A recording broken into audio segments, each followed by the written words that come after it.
जय हिंद छात्रों, आपका अपना YouTube चैनल ज्ञान गंगा एजुकेशन में स्वागत है। आज हम पढ़ने जा रहे हैं डीएलएड अंतिम वर्ष के अंतर्गत आधुनिक विश्व के संदर्भ में भारतीय शिक्षा। भारतीय शिक्षा के अंतर्गत हम इकाई 2 में पहुंच चुके हैं और इकाई 2 के अंतर्गत आज जानेंगे 18वीं शताब्दी में औद्योगिक क्रांति की। 18वीं शताब्दी में किस प्रकार औद्योगिक क्रांति आई, लोगों का विकास होता गया। बहुत से लोग क्या करते हुए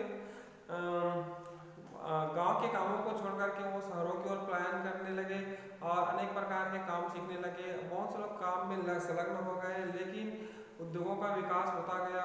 उद्योगों का विकास होने से उत्पादन की क्षमता बढ़ने लगी, उत्पादन क्षमता बढ़ने लगी, जिनसे देश आर्थिक स्थिति से मजबूत होने लगा। मजबूत होने के साथ साथ अनेक प्रकार के और अन्य कामों में सहयोग देने लगे, उद्योगों को और बढ़ाने लगे। इन्हीं दिशा में मजदूरों का भी विकास होने लगा, मजदूर भी आत्मनिर्भर होने लगे। वहीं दूसरी ओर किसानों, जो किसान थे, उनके लिए भी अनेक प्रकार के किसान के औजार उपलब्ध हुए, जिनसे उनकी आय भी दोगुनी होने लगी। साथ साथ अनेक प्रकार के और ऐसे कार्य हुए जिनसे सरकार आत्मनिर्भर हुई। इसी बीच अनेक प्रकार के विदेशी आक्रमण कहें या विदेशी लोग जैसे कि अंग्रेज किसी दूसरे देशों पर उपनिवेशवाद की जंग छिड़ गई, जिनके कारण बहुत से देशों को गुलाम बना लिया गया और अनेक प्रकार के कार्यों में बाधा पहुंची, जिनके कारण उस देश का विकास नहीं हो पाया। तो आइए हम समझने का प्रयास करते हैं कि 18वीं शताब्दी में औद्योगिक क्रांति किस प्रकार औद्योगिक क्रांति आई। मतलब औद्योगिक क्रांति का तात्पर्य यह समझे कि उद्योगों में क्रांति आना। ठीक है, तो देखते हैं पहले पृष्ठभूमि। 15वीं शताब्दी से यूरोप और एशिया में कई परिवर्तन हो रहे थे, जो व्यापार और औद्योगिक उत्पादन और शहरीकरण को बढ़ावा दे रहे थे। व्यापार के बढ़ते साथ साथ कारीगरों के उत्पादन में व्यापक विस्तार हुआ। बढ़ती मांग के कारण ज़्यादा लोग कपड़ा बुनने लगे, लकड़ी या धातु की चीज़ें बनाने लगे। इन काम धंधों के आयोजन में भी परिवर्तन होने लगा, जैसे कपड़ा उद्योग की अलग अलग कड़ियाँ, सूत काटना, रंग लगाना, बुनना, छपाई आदि विशिष्ट कारीगर करने लगे। अब देखिए, 15वीं शताब्दी के पश्चात अमेरिका और यूरोप में औद्योगिक क्रांति छिड़ गई। औद्योगिक क्रांति छिड़ने के कारण अनेक प्रकार के उद्योगों का उत्पादन हुआ, जन्म हुआ, जिनके कारण उसमें अनेक प्रकार के कारीगर काम करने लगे और काम का विस्तार बढ़ने लगा।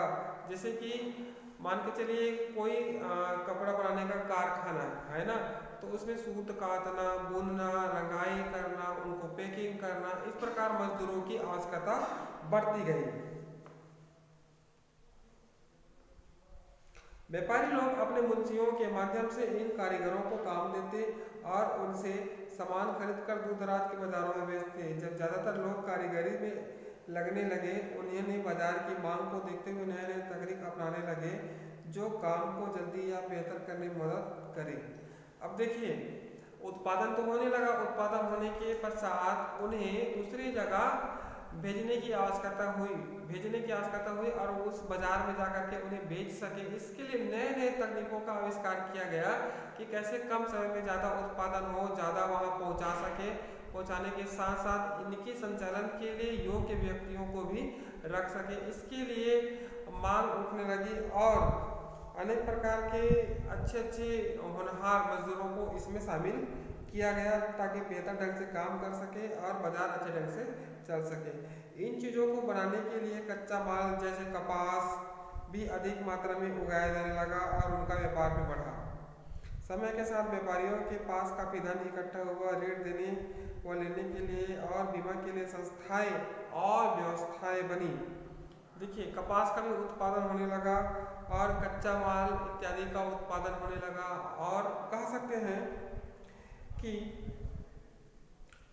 समय के साथ व्यापारियों के पास अनेक प्रकार या बहुत सारा धन इकट्ठा हो गए हैं।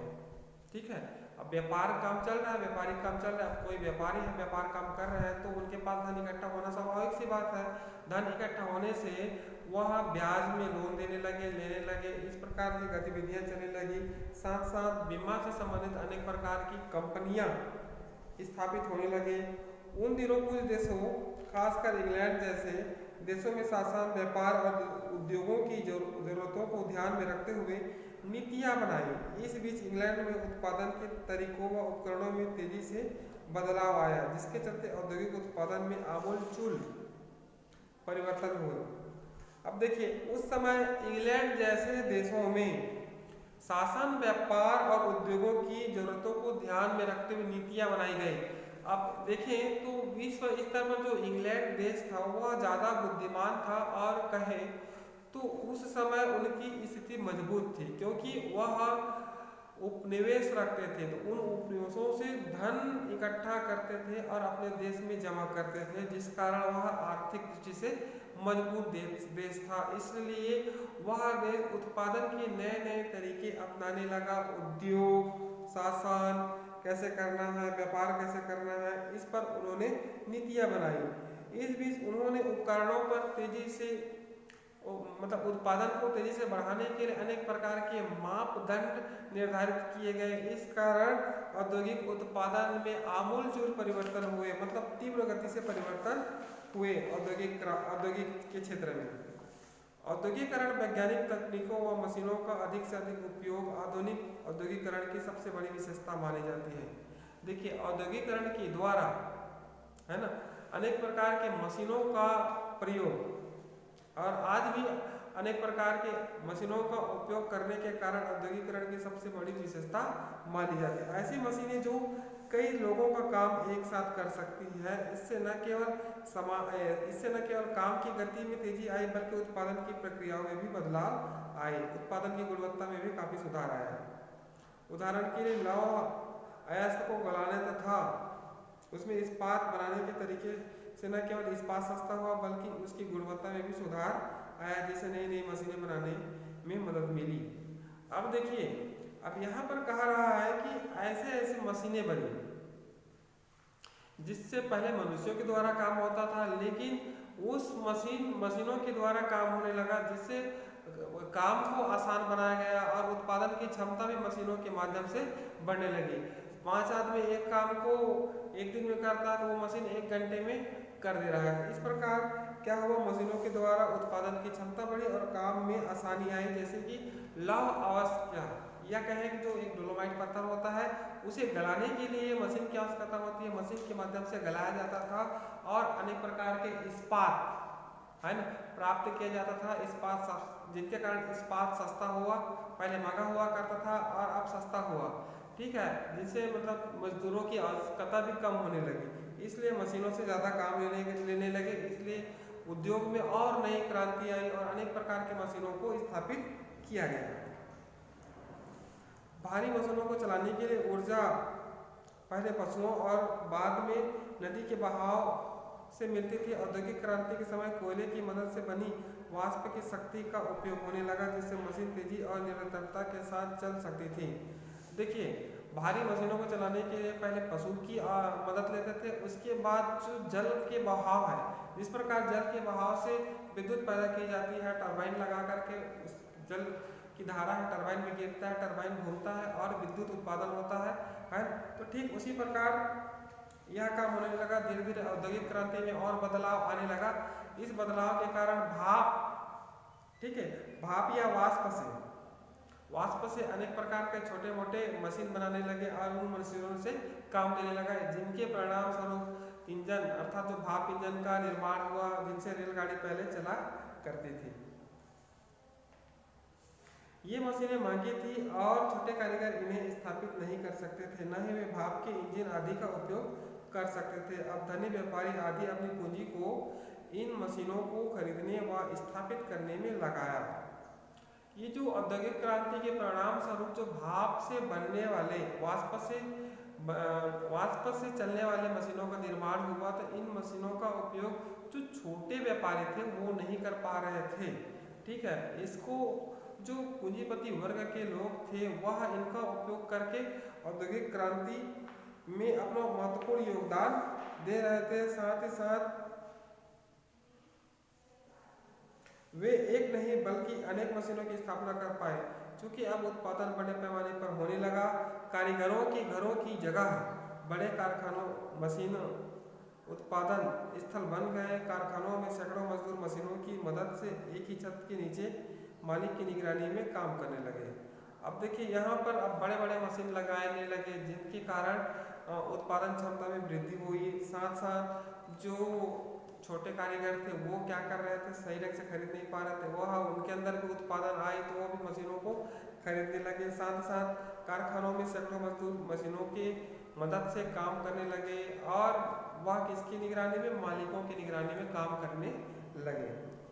जिन उद्योगों में मौसम के साथ उत्पादन घटता बढ़ता रहता था, वहाँ उद्योगपति मशीनों की बजाय मजदूरों से ही काम पर रखना पसंद करते थे। अब यहाँ पर कहा है कि जिन उद्योगों में उत्पादन क्षमता घट रहा है, बढ़ रहा है, तो वहाँ पर मशीनों के अलावा मजदूरों से काम लेते थे।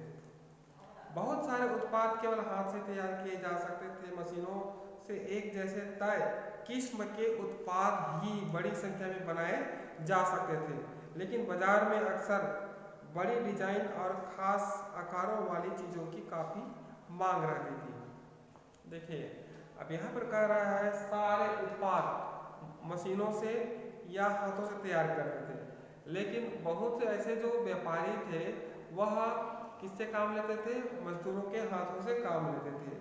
और हाथों से जो बनी हुई उत्पाद थे वह बढ़िया होते थे, अच्छे होते थे और ज़्यादा टिकाऊ होते थे, लेकिन बाजार में अक्सर बारीक डिजाइन और ख़ास आकारों वाली चीज़ों की काफ़ी मांग रहती थी। जो बारीक डिजाइन हुआ करती थी वह मशीनों से निर्माण होता था।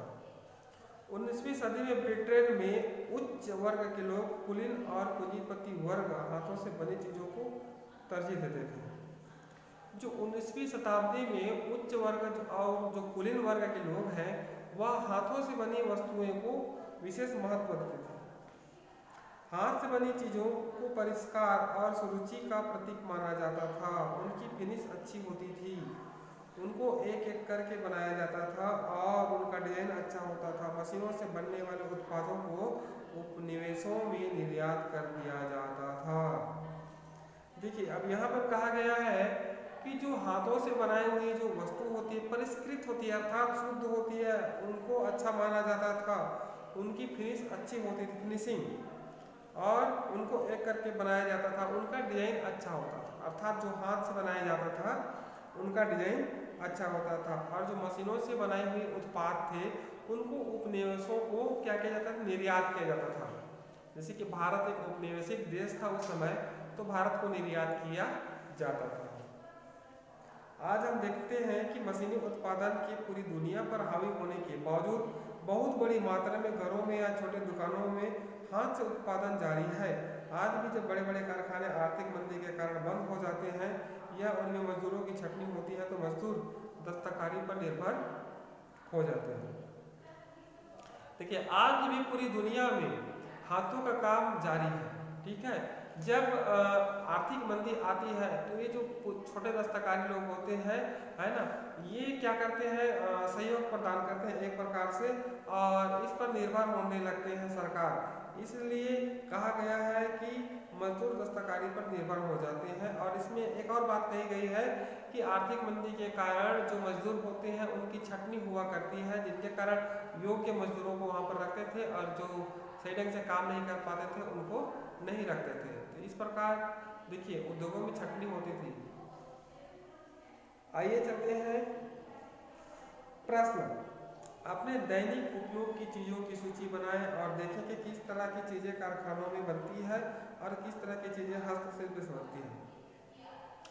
अब देखिए हमारे आसपास अपने दैनिक जीवन में उपयोग होने वाली वस्तुओं की सूची बनाइए और उनको बांटिए। किस प्रकार बांटिए, कौन सी वस्तु कारखाने में बनती है और कौन सी वस्तु हाथों से बनती है, इनका आप एक लिस्ट बनाइए। दूसरा कह रहा है दस्तकारों, पारंपरिक कामों में लगे कारीगरों आदि के द्वारा आमतौर पर स्वचालित मशीनों के उपयोग का विरोध किया जाता है। वे इनका विरोध क्यों करते होंगे, उसकी क्या चिंताएं रहती होंगी, इसका समाधान किस प्रकार हो सकता है। देखिए अधिकतर करके कहा गया है कि दस्तकारों, पारंपरिक कामों में लगे कारीगरों आदि के द्वारा आमतौर पर स्वचालित, है ना, स्वयं के द्वारा चलित मशीनों के उपयोग का विरोध किया जाता है।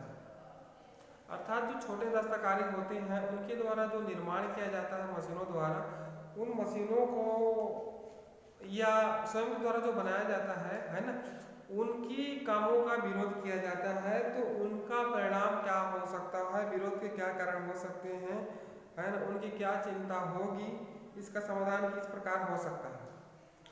मान लीजिए मैं एक छोटा दस्तकारी हूँ, मैं कुछ उत्पादन करता हूँ, है, तो उत्पादन के कारण अनेक प्रकार की चीज़ों का मैं निर्माण करता हूँ, जिनके कारण कुछ लोग हमारे उत्पादन का विरोध करते हैं। तो विरोध करने से क्या होता है, जो काम हो रहा है वो बंद हो जाता है। तो मेरे ऊपर क्या प्रभाव पड़ेगा, साथ ही साथ जो विरोध करते हैं उनके ऊपर क्या प्रभाव पड़ेगा, उनसे उनको क्या लाभ होगा, और इसमें मेरी क्या चिंताएं होगी, और इस समस्या का समाधान किस प्रकार होगा। इस प्रश्न का उत्तर आपको बनाना है या आपको ढूंढना है।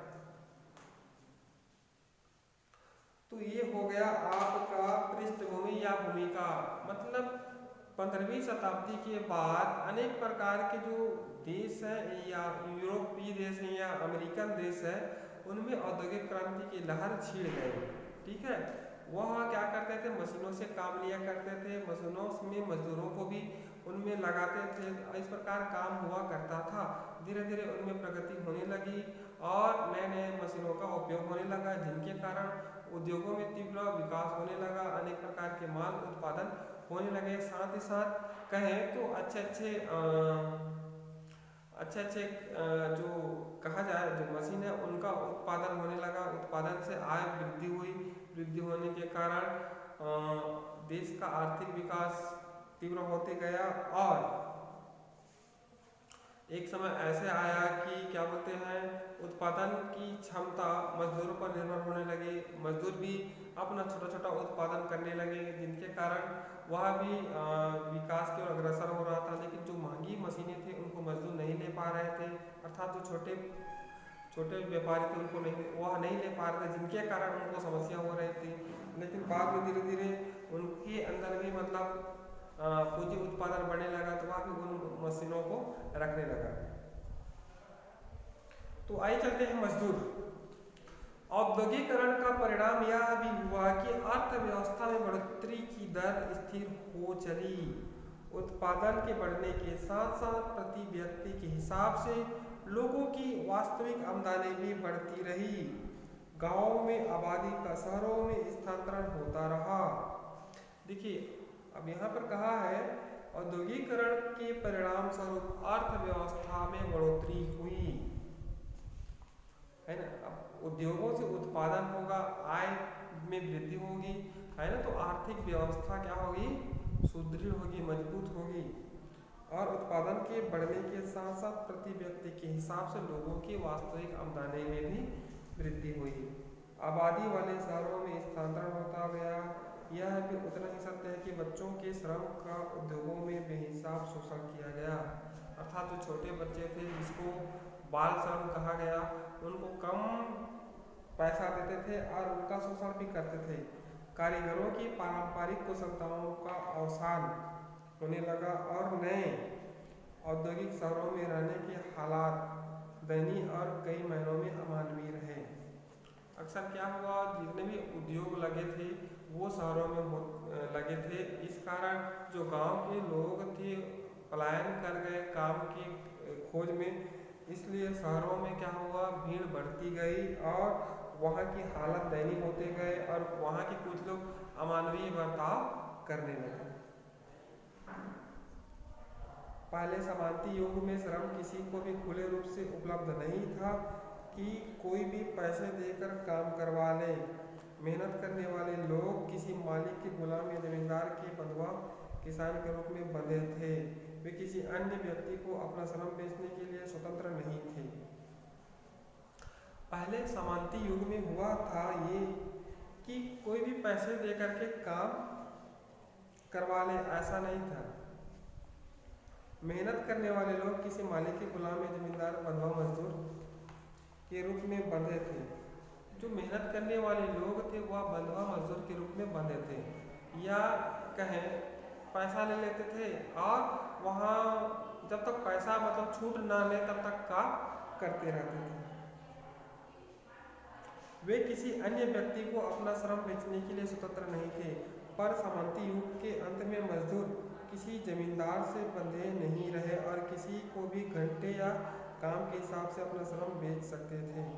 अब देखिए, लेकिन जैसे सामंती युग आया, ठीक है, व्यापारी युग आया, तो वह मजदूर किसी व्यक्ति के ऊपर बंधे हुए नहीं थे, मतलब बंधुआ मजदूर नहीं थे। वह 4 घंटे 5 घंटे काम के हिसाब से उन्हें श्रम मिलता था। उन्हें अपने काम के बदले मजदूरी के रूप में पैसे मिलते थे, जिससे वे अपनी ज़रूरत की चीज़ें बाजार से खरीद सकते थे। अब देखिए, इस युग में अर्थात सामंती युग में काम करते थे मजदूर, तो काम के बदले में उन्हें पैसे मिलते थे और उस पैसे से वह बाजार से सामान खरीद सकते थे। औद्योगिकरण ने एक तरह के श्रमिक का निर्माण किया। श्रमिक किसी एक मालिक या कारखाने से बंधे नहीं थे। वे किसी भी कारखाने में जहां उन्हें अधिक वेतन या मजदूरी मिले वहां जाकर काम ले सकते थे। अब यहाँ पर कहा है कि श्रमिक होते थे वो बंधे हुए नहीं थे। जिस कारखाने में जाकर काम करना चाहता है उस कारखाने में जाकर काम कर सकता है, लेकिन इसके लिए उसे कहीं पर अधिक वेतन मिलता तो वहाँ चले जाते थे, इसके लिए वो स्वतंत्र थे। अगर कारखाने में मजदूरों की ज़रूरतें थी तो उन्हें काम मिलता नहीं, तो उन्हें बेरोजगार घूमना पड़ता है ना। अब किसी कारखाने में मजदूरों के लिए काम है, वहाँ जाकर काम ढूंढ रहे हैं, अगर खाली है तो मिलेगा, नहीं है तो रोजगार घूमना पड़ता था, बेरोजगार घूमना पड़ता था। मजदूर का जीवन यापन तभी संभव है जब उसके श्रम शक्ति को कोई मालिक खरीदे और उसके बदले में उसे पैसे दे। इन पैसों से वह बाजार से अपने लिए जरूरतें सामग्री खरीदेगा। इस तरह श्रमिक बाजार पर पूरी तरह निर्भर हो जाता है। देखिए, मजदूर का जीवन यापन यहाँ तभी संभव है जब कोई मालिक उसके श्रम को क्या करेगा, उपयोग करेगा और उनके बदले में उन्हें पैसा देगा। उस पैसे से वह बाजार से अपने जीवन यापन के लिए सामान खरीदेगा, है ना, तभी यह संभव हो पाएगा। अब देखिए, आप शॉर्टकट में समझते हैं। औद्योगिकरण के द्वारा मजदूरों का जीवन यापन और अच्छा होने लगा। इसलिए अच्छा होने लगा क्योंकि उद्योगों से उत्पादन तीव्र गति से होने लगा, आर्थिक स्थिति मजबूत होने लगा, अर्थव्यवस्था में वृद्धि आई। ठीक है, मजदूर काम करते थे, काम के बदले उनका पैसा मिलता था। लेकिन जो गांव देहात में जो बंधुआ मजदूर हुआ करते थे, जो बंधुआ मजदूर थे वह एक प्रकार से बंधे हुए थे, है ना। लेकिन जैसे औद्योगिकरण का युग आया तो उस युग में, है ना, औद्योगिकरण के क्षेत्र में काफ़ी ऐसे परिवर्तन आया जिसके चलते गांव के लोग कहाँ चले गए, उद्योगों की ओर पलायन कर गए, जिनके कारण उद्योगों में उन्हें अनेक प्रकार के मशीनों को चलाने के लिए काम मिलने लगा। काम के बदले में उन्हें पैसा मिलता था, उन पैसों का वह बाजार में जाकर के सामान खरीद करके अपना जीवन यापन करते थे। इस प्रकार ये हो गया मजदूर। आइए चलते हैं दूसरा। देखिए, 18वीं सदी में जब उद्योगों का जन्म हुआ तो उद्योगों का विस्तार हुआ, या कहें अनेक प्रकार के उद्योग स्थापित हुए। तो उस समय जो गांव के लोग थे वो बहुत ज़्यादा उद्योगों की ओर पलायन कर गए, उद्योगों में काम ढूंढने लगे। इस बात को सुनते ही आसपास के जितने भी मतलब जो गांव के लोग थे वो उद्योगों की ओर पलायन करने लगे। बहुत सारे लोग उद्योगों में नौकरी करने लगे, लेकिन कुछ लोग ऐसे थे जिनको काम नहीं मिलता था तो उसे दर दर भटकना पड़ता था। दर दर भटकने के अलावा हफ्तों 2 हफ्तों तक उसे घूमना पड़ता था, किसको, उद्योग में नौकरी पाने के लिए। और बहुत सारे ऐसे लोग थे जो पुल के नीचे सोते थे, अपना गुजर बसर करते थे, जिनके कारण उन्हें असुविधा होती थी। कुछ उद्योगों में तो छटनी भी हुआ करता था, छटनी के कारण बहुत सारे लोग छट जाते थे, जिनके कारण वो बेरोजगार हो जाते थे और पुनः उसे शहर से गांव की ओर लौटना होता था। ठीक है, और बहुत सारे ऐसे जो मौसमी उद्योग थे जो विशेष मौसम पर खुलता था, तो उस उद्योग में जो काम करने वाले लोग थे तो उस मौसम में तो अच्छे रहते थे। जिस मौसम में खुल रहा है उद्योग, उस मौसम में काम करने के लिए तो उन्हें काम मिलता, लेकिन बेमौसम उसे काम करने के लिए काम नहीं मिलता, तो उन्हें पुनः क्या होता था, उन्हें पुनः घर जाना होता था या बेरोजगार या दूसरे काम की तलाश में दर बदर घूमना पड़ता था। ये तो हो गया आपका औद्योगिक मजदूर, ठीक है, औद्योगिक मजदूर। और आइए हम एक किसान की जीविकोपार्जन की भूमिका। अब एक किसान क्या करता है, एक किसान है वह जीवन यापन करने के लिए वह खेतों पर ही निर्भर होता है, खेतों पर ही निर्भर होता है, खेती बाड़ी करके वह अपना जीवन यापन करता है। इसके लिए वो खेत को हल से फाड़ता है, चीरता है और धान वगैरह या अपने जीवन यापन के लिए फसलें क्या करता है, उगाता है और उनको वह बाजार में बेचता है और बाजार में अपने लिए उपयोगी सामान क्या करता है, खरीदता है। इस प्रकार उनका जीवन यापन चलता है। लेकिन जो उद्योगों में काम करने वाले जो मजदूर हैं उनका जीवन यापन भी सही ढंग से चलता है, लेकिन जब उद्योग बंद हो जाए या यहाँ पर कुछ दुर्घटना हो जाए तो मजदूरों को भारी नुकसान उठाना पड़ता था। इसलिए इसमें एक प्रकार से समस्या ज़्यादा थी, दुर्घटना का ज़्यादा शिकार हुआ करते थे और उनको उचित दाम भी नहीं मिलता। जैसे जैसे उद्योगों में ज़्यादा वेतन देने लगे तो मजदूरों के अंदर आर्थिक सुधार आने लगा, जिनके कारण उनके जीवन शैली में परिवर्तन आया। लेकिन ये जो उद्योग धंधे जैसे ही मतलब ज़्यादा फलने लगे, खुलने लगे, तो ये उद्योग किसानों के जो भी उत्पाद हो रहे थे कच्चे सामग्री कहे तो उन कच्चे सामग्री को ला करके क्या करते थे, माल तैयार करते थे, जिनसे किसानों की आय भी बढ़ोतरी होने लगी। इस प्रकार कह सकते हैं कि इसमें थोड़ा सा समस्या ज़्यादा थी और किसानों को समस्या कम थी।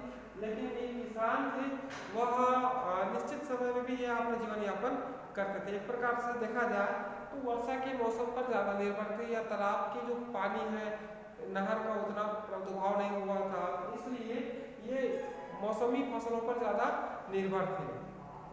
तो इस प्रकार इनका जीवन शैली दोनों में स्पष्ट ढंग से अंतर पाया जाता है। आइए चलते हैं नेक्स्ट।